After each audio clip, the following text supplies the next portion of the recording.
Good evening, everybody. Wow. Uh, so we're incredibly lucky to be here this evening. Now, I was called a couple of months ago and asked if I'd be interested in being part of this evening, and immediately I said yes, because I knew the remarkable work that you do. Holocaust education is crucial and important, not just for us, but for everybody. And the work of this organization is phenomenal. Thank you all for being part of this. Thank you for donating. And thank you for continuing to support this incredible organization. Now, we've seen a lot of difficult things this evening, and we've heard difficult stories. I often joke before I speak that maybe we should hand out Xanax. But this evening, there is an uplifting point. And the uplifting point takes place right now. The panelists on the stage with me are remarkable people. Now, for anybody on social media, you recognize us. For those who aren't, we'll each introduce ourselves. I think that's probably the best way to do it. Shai, you'll be okay. Now, my name is Jonny Daniels. I was born and raised in London, England, as you could probably tell by this point. Not Brooklyn. I made Aliyah at 18 years old. I served for 3 years in the IDF, finished my army service and worked in politics in Israel. I was the chief of staff and advisor to multiple parliamentarians. And about 11 years ago, I stepped aside to create my own foundation, working in the field of Holocaust education, memory, memorial, with a specific focus on supporting the last living heroes of the Holocaust, the righteous amongst the nations. After October 7th, like so many of us, my life changed, and a big focus of what I do turned into Israel advocacy. And so that's how I ended up here. We're going to try and move this to the side if that's possible. I don't know, Alan, can I move this? Am I going to get in trouble? Yeah, it can be moved. And then we're going to sit down and have a bit of a conversation. So, ladies first. No pressure. No pressure at all. Eden, let's hear a little bit about you. Thank you so much. I'm very grateful to be here with you all tonight. My name is Yadegar. I'm a senior at Columbia University, where, oh, I wouldn't clap for that. Boo. Exactly, that's more accurate. Where I am actually a plaintiff in a Title VI lawsuit against the university. That's worth clapping for. And I served as the president of our chapter of Students Supporting Israel last year, and I'm still deeply involved on campus. So I've been very outspoken in national media, in Congress, and of course on campus. And again, I'm very grateful to be here tonight with incredible panelists and an incredible group of philanthropists. All of you. Thank you so much. One additional thing that we're going to add to this. Now, everybody, a lot of people follow us on social media. But I think we're going to add one thing that people don't know about us from social media. What's one thing that people may not necessarily know about you? Not an easy one. One thing that people don't know about me, well, maybe you know this about me, but I am from the Great Neck of the West Coast, also known as Tehrangeles or Los Angeles. Fantastic. Thank you very much. Eyal, all yours. Hi, everyone. My name is Eyal Yakoby. I'm a recent graduate from the University of Pennsylvania and an incoming student to MIT. I deferred my, definitely no clapping. We already went over that. I'm currently suing the University of Pennsylvania, similar to Eden. I deferred my offer to work at Bain to work for Congress for a year in order to continue battling anti-Semitism, but from the federal level. I'm excited to be on the panel and share my experiences and hopefully some hope for the future. A fun fact that many people don't know about me, it's actually something I was talking to Eden about while we were sitting for dinner, is that I've watched Seinfeld 10 times over, at least, but I've never seen Curb Your Enthusiasm until 2 months ago, and now I've watched it all within 2 months. That's cool. Quite impressive. Zach? What's up, guys? Hey. What up? I'm Zach Sage Fox. I'm a comic and a CEO of a film and TV studio in New York. I've made movies and shows for Amazon, Hulu. I got my start as a Disney Channel host when I was in my late teens. I had a prank show. I had a huge Jufro. This is like the adult 30-year-old Zach version. Yeah, and I started getting super active about anti-Semitism after October 7th. I was definitely at Penn at a different time. I think I look younger than you, but I did graduate like 7 years ago, and Penn was nothing like it used to be. So there's been such a massive shift in the last few years, and I think after 10/7, seeing that rise of anti-Semitism on campuses, it just really shook me to my core. And I knew that if I was a student at the time, I would have wreaked havoc. I would have not been quiet. And so having a company with an Israeli co-founder is my co-CEO. He couldn't be here tonight. He caught the coves, but he was supposed to be. And we, I was like, they're gonna boycott us no matter what. We're an Israeli-owned business. We're proud Jews. We met at Jewish day school when we were 6, and we were so shocked by this. Yeah, for day school, one lady. We were just so shocked, I think, by the silence of Hollywood, and it's just, that ain't how we roll. So we opened up our doors to different Jewish nonprofits. So at this point, we have contracts with like pretty much all of them, including this one, with an amazing video that we're actually going to premiere right after this panel on these screens. So I'm so excited to be here with you all today, and Holocaust education is so near and dear to my heart. Fun fact you don't know about me, I just FaceTimed my grandma on stage, and she's watching from home. Yeah, she just got out of the hospital. She's cool, but just she couldn't make it tonight, so give her thoughts and prayers. Yeah, give her a little pray. Yeah. The women with my phone next to it are like, oh, that's why he shoved his phone at my table. Okay, and that's it. I can't follow Zach. Hi, everyone. I am Shai Davidai.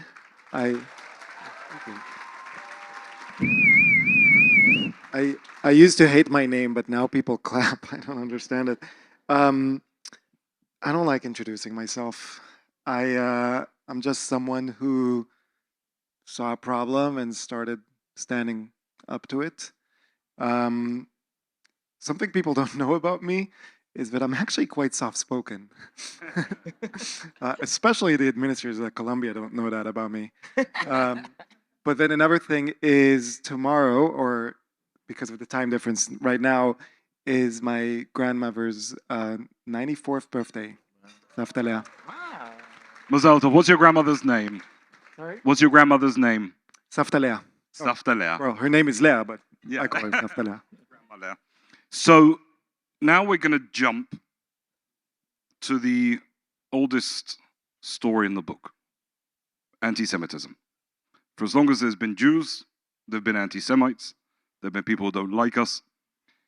And obviously, since October 7th, we've seen an incredible uptick in anti-Semitism. A lot of the survivors who are here this evening, and thousands of others that I've met with and spoken to since October 7th, talk to you about the fact that they'd never expect to see it like this again. Maybe a month or so after October 7th, I was sitting with friends at a Friday night meal in London, and the children left to the other room, and the adults turned round to each other and said, at what point do we need to leave? Literally the oldest conversation there's been, the oldest Jewish conversation there's been. Now, there isn't any question that we're always going to experience anti-Semitism. It's daunting, and it's difficult. But again, the incredible thing is to see unbelievable people like yourselves who have stood up and are standing up to fight against it. And this, all of us here in the audience, this really should fill us with so much hope. One question that we all asked was what would happen from the young generations, right? Generation Z, the young people, all they know how to do is Snapchat and TikTok. They're not going to stand up, and look how they're standing up.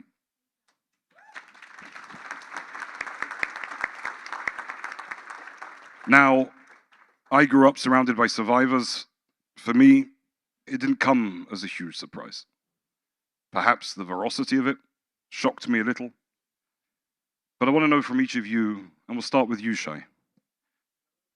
Did it surprise you, the level of hatred? Did it surprise you? And also, had you ever experienced anything prior to October 7th? You're a proud Israeli in New York City. And also, did your life change as a result of it? Well, yours definitely did. How much time do we have? Yeah. So first of all, I want to correct one thing. I don't think anti-Semitism is the oldest story in the book. I think Jewish survival is the oldest story. Yeah. Because I don't see any anti-Semites in the room, and we're still around. So we're here. Of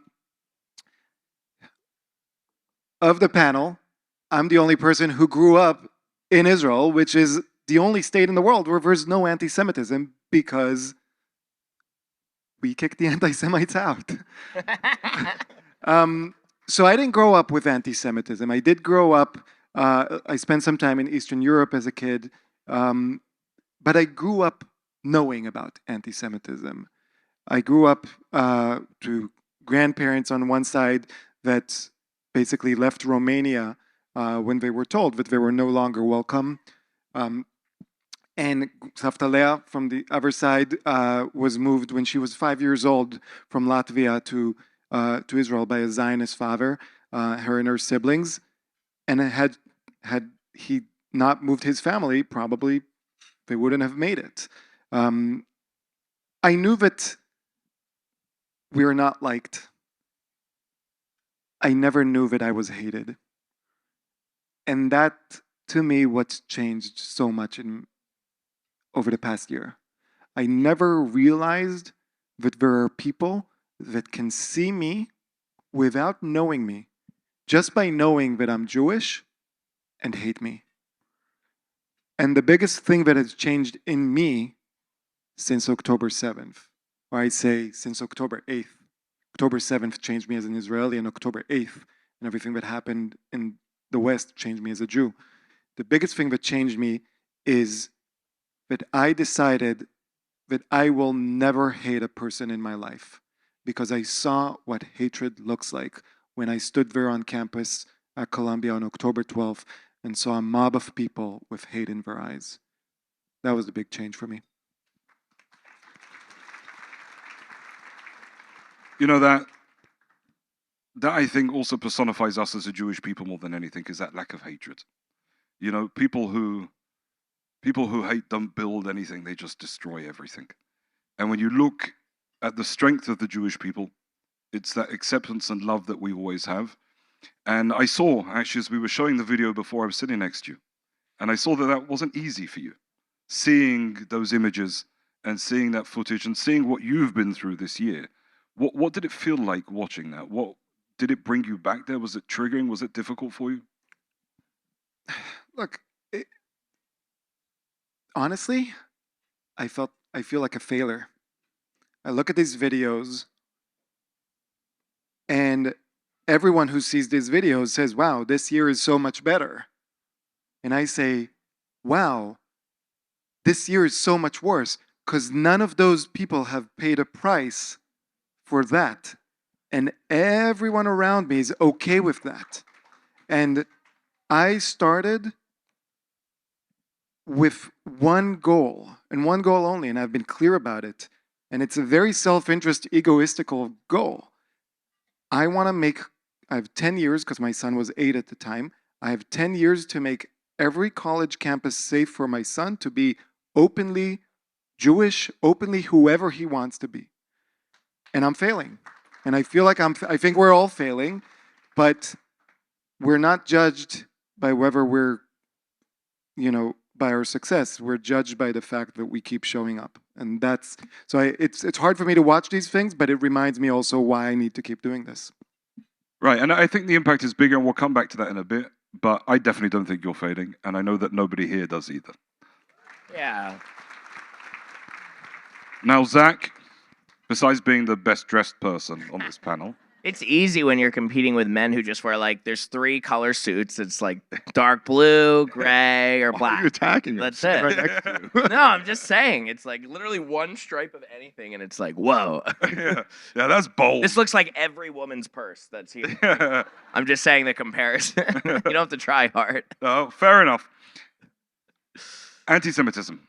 Oh yeah, back to that. Back to that. Back to the fun stuff. How did that impact you? Was that shocking for you, what happened? Yeah, I was really, really shocked. And I think I was so shocked because I had spent years in Hollywood and I saw it as like such a feat. Like when I first got to Hollywood, I was 17 years old. I showed up with dreams bigger than my Jufro. And I like was embraced by these Jewish executives at all the kid networks. They found me on YouTube. I was running around shoving a microphone into people's face with a lot of Jewish jokes, but nothing like advocacy wise. And I was just embraced with such open arms. So it felt like a place where, oh my God, I'm here cracking jokes about my Jufro, how I'm best friends with my grandmas, my bubbies. And I was just like, this Jewish humor is like a key into this city because this city was built by Jews. And I always say this is the first desert that the Jews made blossom in the last century. It really was Hollywood. I mean, nothing was there until the Jews came and they were all fleeting anti-Semitism. And they took a huge risk. There was nothing out there in the West, really. So they took this huge risk and they built media as we know it today. And so we don't control it anymore. But it felt just like a warm hug. And so to see all these people that were so comfortable celebrating being Jewish when it was safe, to see then on October 8th, like you said, what went through my brain was like, it's funny. On October 7th, the thought that went through my head was, this is so bad and this is the worst thing ever. But we're such a small people. Yet we have Adam Sandler, we have Seth Rogen, Jonah Hill, Jon Stewart, Larry David. We have all these Jews who, in the last 75 years since their ancestors fled either directly the Holocaust or parallel to the Holocaust right before like my ancestors, they took that freedom in America and they used it to get influential. So obviously you're going to use that influence at a moment like this. And the silence of Hollywood just shook me to my core. And like I said, me and my business partner were just, we were disgusted by it, to be honest. If I'm just going to be honest with all 3,000 of you, or how many of you are looking, like, I was disgusted by it, and it's just so not how I roll. And I just come from a family of the proudest damn Jews ever. We are so proud to be Jewish in my family. My parents hate each other, but damn it, do they love being Jewish? Like, it was like, all right. We're Jewish in 2 different Hanukkahs. It's 16 Hanukkahs. There's a lot of Hanukkahs. But we're proud Jews. And I was just taught by both my parents separately to have a strong Jewish backbone. And a story I want to tell tonight, because I actually invited their family here tonight, and you'll hear a little bit about it in the video. But I went to Auschwitz for the first time when I was 24 years old. I looked like I was 7 years old. It was a while ago, but I went about 6-7 years ago, and when it was an impactful trip. How many people have been to Auschwitz? Like, I'm curious. Like, it's actually, wow, like less than, that's actually shocking. Actually, I thought it would be like half. Everybody should go. It's on, get your bikinis, go to the summer, get a fun trip lined up. It's a tough trip, but it's a really important trip to go. And, I knew it was impacting me while I was there, but it was just one of these things where I felt God pushing me to meet somebody. On the last day of my trip, I was at the Birkenau concentration camps in Auschwitz, and a man in his mid-90s was rolled up to me by his grandson in his wheelchair, and he comes up to me and he says, "You look like my brother." And we started a conversation, and I just said, "Who's your brother?" And he said, "My brother died here on this exact ground we're standing on. My entire family did. I'm, in my mid-90s, and this is the first time I've ever come back here. Today is the first day I've ever come back here since that, and I wanted to come back one time before I died." And it was just, we started hugging and crying into each other's arms. And I promised him in that moment. The crazy thing is, you'll see a piece of this in this video. Somebody was filming on my trip. I didn't even know this for about a week or two later till they sent it to me. So it's on video, but you can hear the mumbles of what we're saying. But I just promised him I would make sure nothing like that ever happened again. And I meant what I said, but I thought it would be in smaller ways than it ended up being. You know, I thought this was 6 years ago. The world was different. It felt different. And I think I had been cocooned by going to Jewish day school, going to Hollywood, going to UPenn, going to Manhattan. I mean, we're in Long Island, like clusters of Jews. I think in a way I was shielded from really what was boiling beneath the surface. And so the combination of the silence of Hollywood and having made that promise to this man, Menachem Mendel, let's give a round of applause for his family. Where are they sitting? Can you guys stand up? Because you guys really impacted my journey. Did they leave? They were bored. Okay, they're in the back there. They're amazing. And his wife was a Holocaust survivor too. And they had met right after the Holocaust in Israel, a few years after that. And I got to know them. They're from New York. I don't think Long Island, I think Scarsdale. I'm from Philly. They all sound the same. But the greater New York area. And so I got to see them multiple times after this trip. And having his wife tell me just how important Israel was post-Holocaust. I have it on videotape of her telling me we must cherish and protect Israel forever. And I think about these people every day, and I think about the silence of Hollywood every day. And so I just started, being active, and we started taking these deals with nonprofits and trying to scale it so that we could raise money to give other content creators. Like when I met Shai, I was like, we got to do something big to get you out there and what you're doing in an interesting way. And we made this video. So it's just been a really important year. I think we are doing amazing work. I'm a little glass half full. I don't know. It's hard to get me down. We compliment each other. Yeah, we compliment each other. It's Eeyore and Winnie the Pooh. But you need both, or you don't have a good show. So we just started being really active, and it sort of started off not looking in college campuses, but it obviously in the spring really led us right into the heart of college campuses.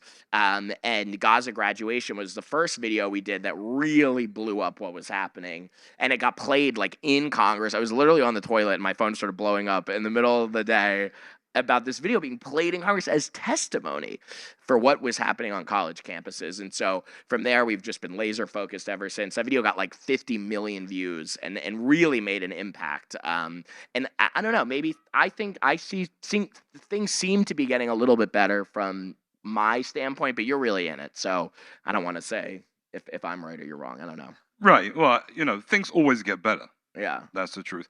The impact of Holocaust survivors is immense, and I think definitely on all of this audience as well, the impact has been incredible. And just here before, when they were talking and the incredible awardees were receiving their awards, one of them in their videos spoke about meeting a survivor called Martin Greenfeld.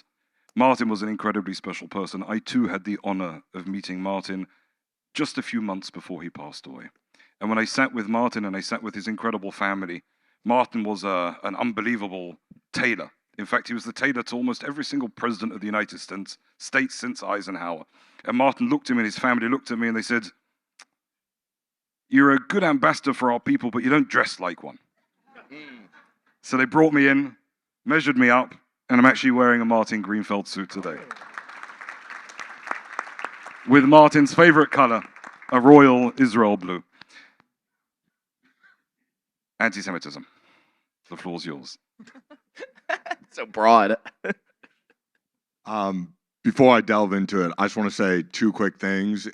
Number one, I really want to thank the Holocaust survivors here. I speak for myself and thousands of other college students when I say that you truly give us strength. Never again is now.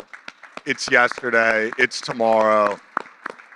And I mean it from the bottom of my heart. You give us so much strength as the younger generation. And the same thing in Israel, where they say we are the generation of our grandparents of the Independence Day War.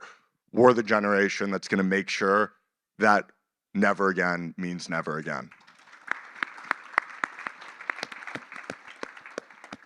And the second thing is, after watching that video, after listening to Shai, Zach, Eden, and I, if you are still giving money to universities, don't. Give it to this museum. Yes. It's the easiest thing you can do. They don't deserve a dime more of Jewish money. Anti-Semitism. So I can give you a litany of years of anti-Semitism brewing beneath the surface at UPenn, which, as Zach said, he didn't even know, and that's part of it. Is But covering. they like Jews. Clearly not. But I'm actually going to give you a week leading up to October 7th, 7 days. A swastika spray painted inside a campus building, a student breaking into Hillel during prayers, yelling, "Fuck the Jews," and the Chabad sukkah being completely vandalized overnight, all before October 7th, in one singular week. And that's the reality of what these universities were brewing and festering prior to October 7th. And I like to describe most universities in this country as petri dishes for anti-Semitism, bigotry, and hate. And all that October 7th did was put a microscope on all of that disgusting anti-Semitic bacteria. On October 8th, students and faculty at Penn co-sponsored a rally where a speaker said, quote, "I am proud of what Hamas did." October 8th. October 8th. It is truly disgusting what's happening at universities, and what's even more disgusting is that the administrations don't do anything about it whatsoever.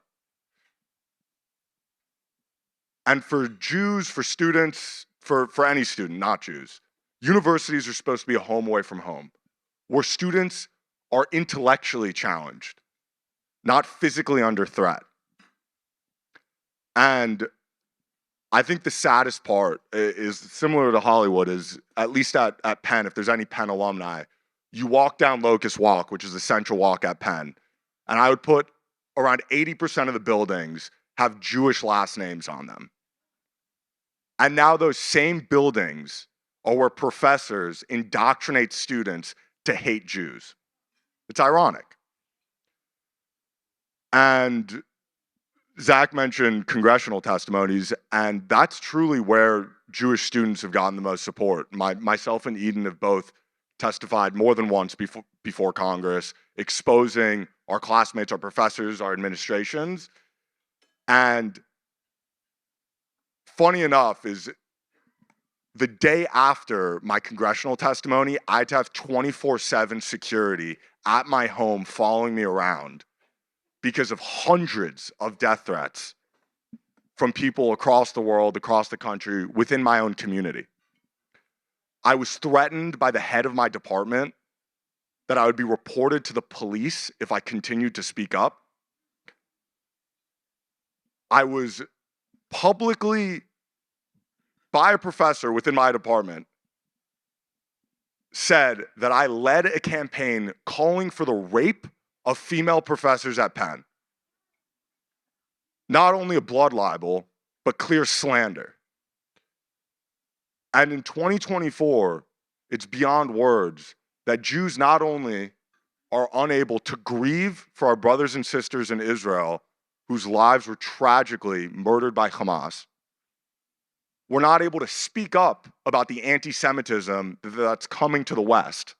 And if we do, we're intimidated, harassed, and silenced. And so my hope is, I just graduated, Eden's a senior, is that more students start speaking up, more students are brave, have the courage to speak up, and that alumni, that parents don't give these universities a single dime to use to then further indoctrinate the next generation of people who will send us to the gas chambers. Powerful words. Thank you, Eden. Tough act to follow. That was very well said. I could probably sit here for hours telling you about the countless incidents of horrific anti-Semitism, from a student saying that we should all be grateful that he is, quote, not going out and murdering Zionists. I could tell you about the fact that the vast majority of students at Columbia that violently occupied Hamilton Hall in the spring are back on campus and in good standing with the university. I could tell you about my friend who had his flag burned on campus, his American flag, or excuse me, Israeli flag, and who had rocks and water thrown at his face and was told to go back to Poland. I could sit here for hours telling you similar stories. But I think the most shocking part was not the gross vitriol of a couple hundred students, but the indifference of the thousands. And that is something that still shakes me to my core every single time I think about it. Elie Wiesel famously said that the opposite of love is not hate, but indifference. And before October 7th, I felt those words to be uniquely attributed to the horrors that he experienced in the Holocaust. But post October 7th, I've never felt them to be more true. And it's not only the indifference of my classmates, but the indifference of those that are tasked with the responsibility, like Eyal said, of ensuring that their universities can function. Not even just keeping Jewish students and all students safe, but holding true to the mission of the university, of keeping the gates open metaphorically and literally at Columbia, keeping classes in person and not online as they were moved to in the spring because of the lawlessness that happened on campus due to the encampment and the occupation of one of the buildings on campus. Our administrators not only lack moral courage, but lack, as Congressman Richie Torres always says, moral clarity. There is no difference to them, I truly believe, between doing what is right and doing what is wrong, because all they can think about is doing what will keep them in their jobs. And that's been a really tough pill to swallow, because being raised as a Jew, I have always been raised to believe the best in people and to see the good in people. And that's something that I think many of us in this room have probably really been struggling with over the last year, especially on college campuses, but frankly across the country and really internationally, as this onslaught of anti-Semitism not only continues, but as Professor Davidai said, frankly gets worse because of the indifference of the vast majority of people, of the moderates, of the good ones.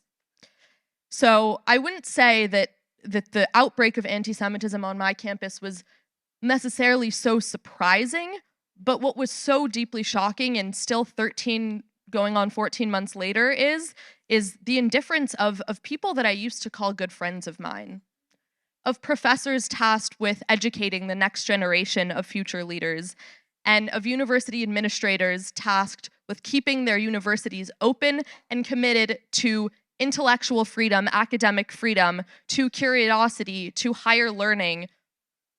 Unfortunately, it feels like all of those things have gone completely out the window at Columbia, at Penn, and at so many universities across the country. It's why I'm really grateful for leaders like all of you in this room and on this panel, because if we don't speak out, we've been proven time and time again that nobody will. Yep. So we touched a little bit on the issue of donors and of money. HMTC recently had a screening where they showed a documentary filmed 20 years ago. 20 years ago, it's called Columbia Unbecoming. Now, this film, more than anything else, showed and pointed to the mass money that's being pumped in. $13.1 billion. $13.1 billion has poured into universities all over the United States, from Qatar, UAE, Saudi Arabia, and other countries. We talk about Jewish donors. Does it matter when they're getting all this money from other places? Now, it's clear that the infiltration and this money was really pushed and started at, the Middle Eastern departments and is now absolutely everywhere. The question is this a little too late? Are we stepping up now? Obviously because it's bothering us. But has the indoctrination and this money be pushed so far into this system? Is there any way for us to really pull it back? Are we fighting a losing battle? Professor Davidai, I think you're probably the best person to answer that one. Oh boy. So first of all, and I should say, I don't know if Attaché Barak is here. I was also in the Navy. I was a lowly soldier. I wasn't, but when you go out to battle or to a mission or to anything, you're not thinking about whether you succeed or whether you'll fail, or whether you win or whether you lose. You just do it. So I don't care if we're fighting a losing battle. I'm still going to fight it, and I'd rather fight until the end than give up now. But and I agree with you. The foreign money that Qatar, Russia, China, Iran are funneling, Saudi Arabia are funneling into universities. They're basically buying real estate in young people's mind, right? If we really take seriously the idea that education is the most important thing, then we're basically selling the education to the highest bidder, and that's a problem. But I think that a bigger problem is hiding in plain sight. We talk about Columbia as a private institution. We talk about UPenn and Harvard and Yale and Stanford as private institutions. 50% of Columbia's operational budget is funded by taxpayers through grants, through research funds, through scholarships. 50%. That's not a private institution. That is a private robber. You are paying for Columbia through your taxpayers' money, your state and your federal money. If we want Columbia to change, that's upon us. If we want Harvard to change, that's on us. We have to keep fighting and pushing our elected officials, local, state, and federal, all the way up to the president, to make that change happen, because this is our money.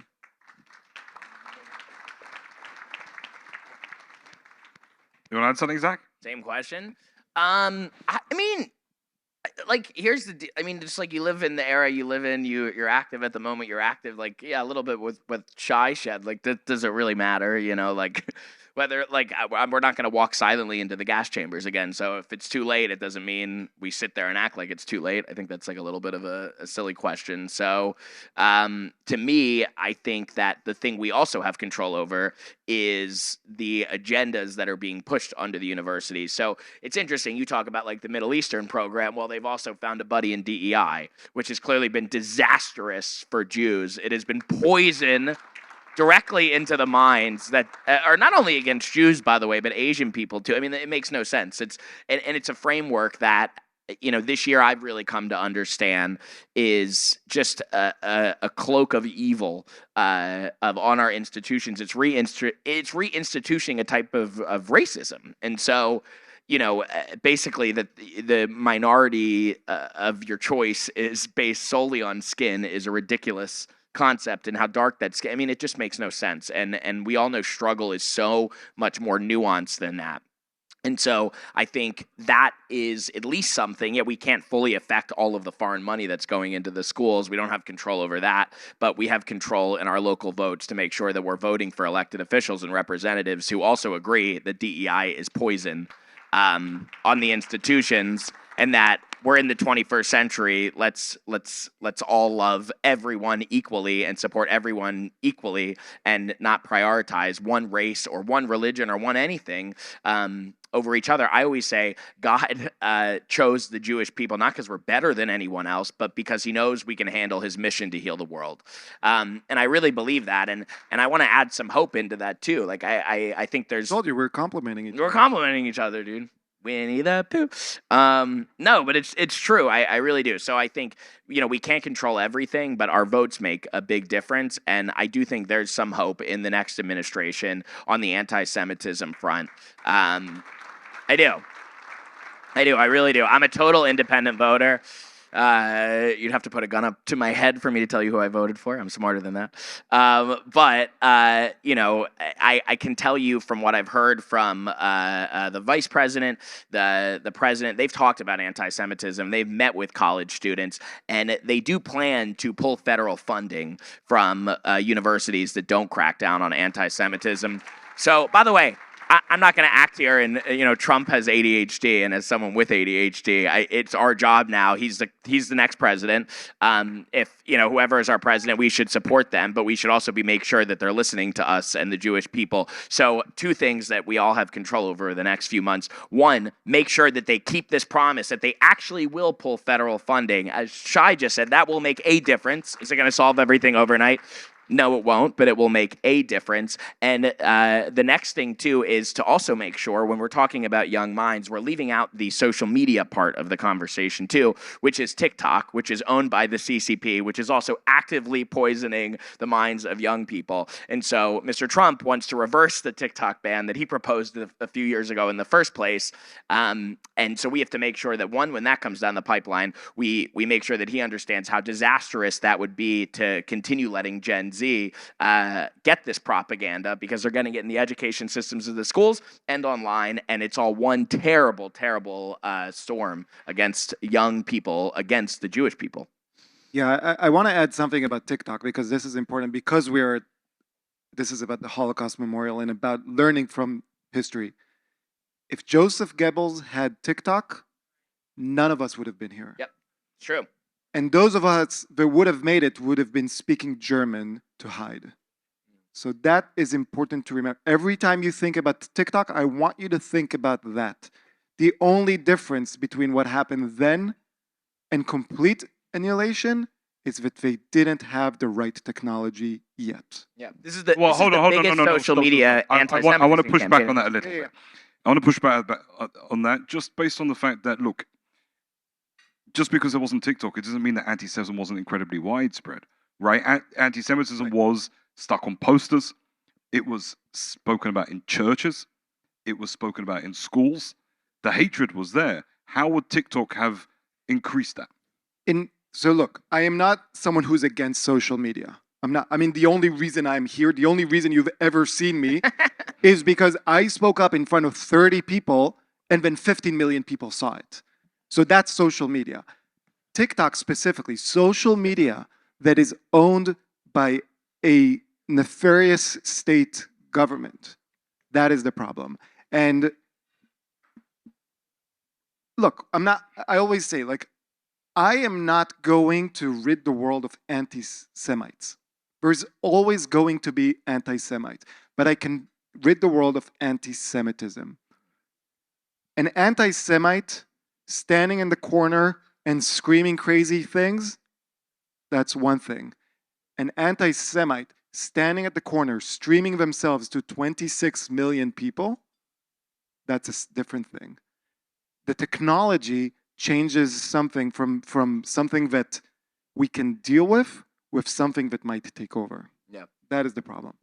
On one hand, that's true. Look, I think that the major issue that we're seeing with anti-Semitism, perhaps more than anything else, is this genie's been let out the bottle, right? And this genie doesn't get brought back into the bottle. It doesn't work like that. Unfortunately, it doesn't happen quickly. We've seen this in the past, and we've seen this as Jews time and time again. Perhaps the biggest fight right now is this normalization of anti-Semitism, is the fact that you can be an anti-Semite and, as you said, have no repercussions for it, right? You can stand up and say anything you want about a Jew, but say that against anybody else, no one would stand for that, right? So, I think there's a lot to be said. Now, we're going to jump back into these questions as well for you guys as well. What do you see on the college campuses as again, is this too late? Is there something that we could do really to push back against this huge amount of foreign funding? Is this something that you don't see us being able to deal with? I definitely don't think it's too late. At all. What a Holocaust museum. If there was hope during the Holocaust, there's definitely hope today, and we also have a state of Israel with nuclear weapons to protect us either way. Damn right. With that being said, is in the diaspora, we're not going to fight with guns. We're not going to fight in the desert, in the mountains. We're going to fight in the classroom. We're going to fight in the courtrooms. We're going to fight with our minds. We're going to fight with our pencils. We're going to fight with our ideas, and we're going to win either way. I know. And so that's to answer your question. In terms of what we do about it, is it all comes down to governance and accountability, whether that be in a company, whether that be in a school, whether that be in a university, wherever it may be. And it definitely has to do with your town, city, state, country. And I'm not going to force my personal political views on anyone, But when you go to the polling booth, the litmus test that you should apply to each elected official, each politician, is whether or not, if they were sitting there while Stefanik was questioning them and they were a college president, would they have said calling for the genocide of Jews violates the code of conduct? A very simple litmus test. And if you can't say definitively that the person you're voting for would have said yes, obviously, and that student would have been expelled, then there is no doubt that you should not be voting for that person.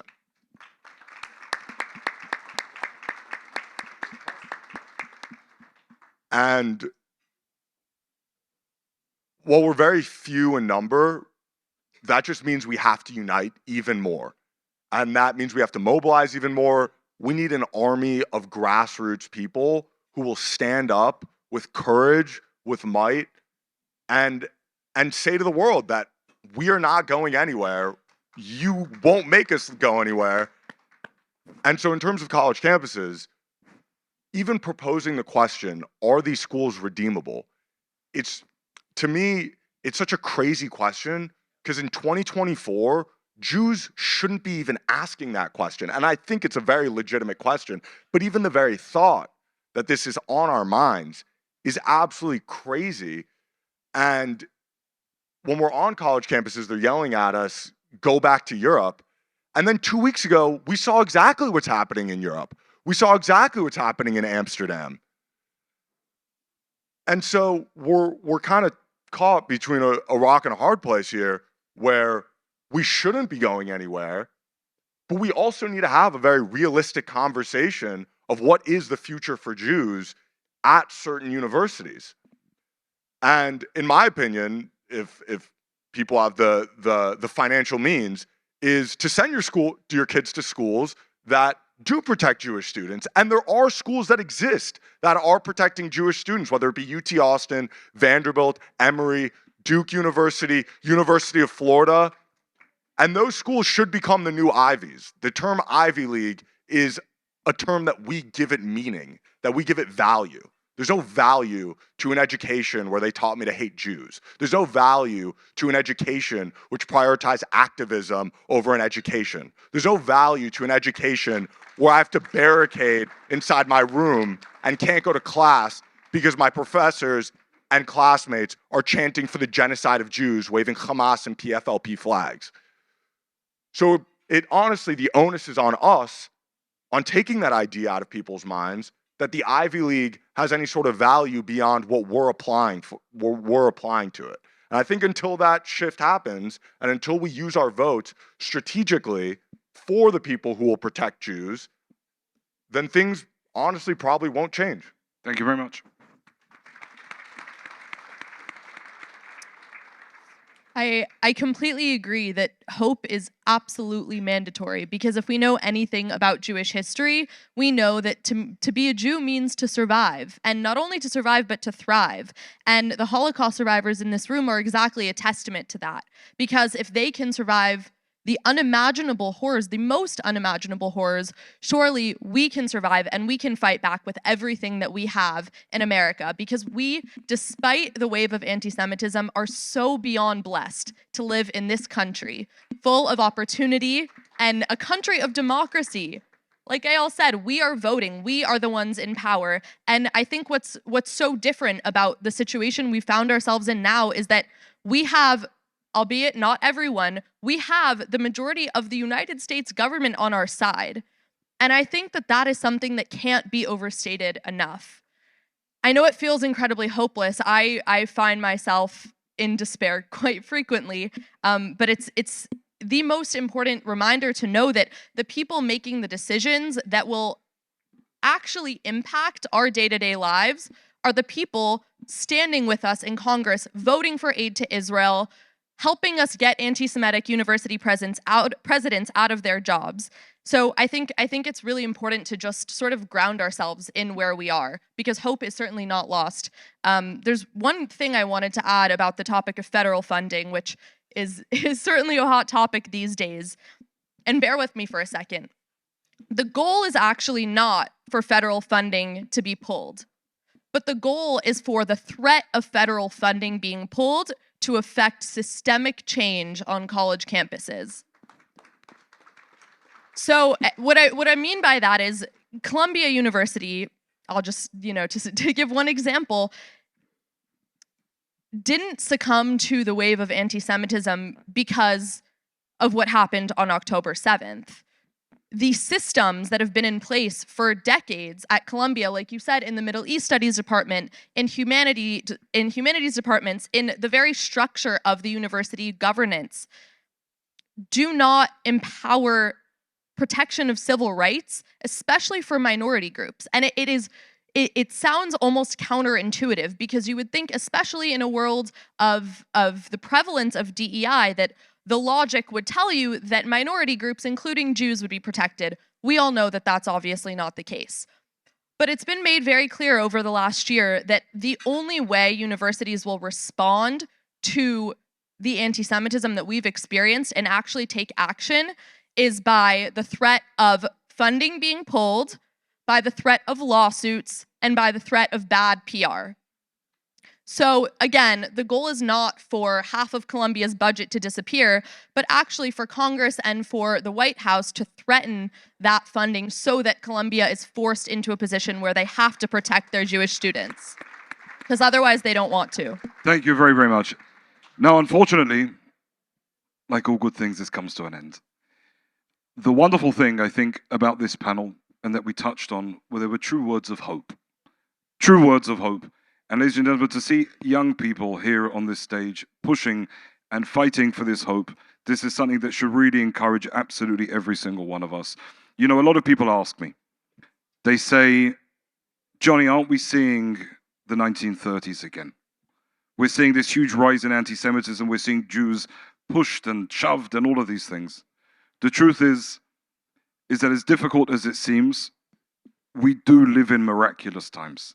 And the miracle of today, besides the United States, there's a lovely place, I'm sure, for you to live, is the fact that we have Israel. Damn right. Israel gives strength, not just to us who live there, but to Jews around the world. Israel allows you to stand tall and to sound strong. And this is why this continued support of Israel is so important. And the continued support of organizations like the Holocaust Memorial and Tolerance Center of Nassau County is crucial as well. Because this education is what propels not just the college students, but even younger than that, because there are problems there as well, as we heard this evening, Professor. And this really is the importance going forward. Thank you all so very much. Yep. All right, guys. Well, we're about to tee up now. For that, can I just say one thing? Because what gives me hope is this. Yeah. Right? This gives me so much hope. And I do want to give a shout out for one. My sister in arms is Michelle Achdut. Because the other thing we did not have in the 1930s, Michelle, where are you? Table 40. So the one thing we did not have in the 1930s, other than a state, is organizations that brought Jews out into the street to protest and to fight back. And that is how we're going to win this.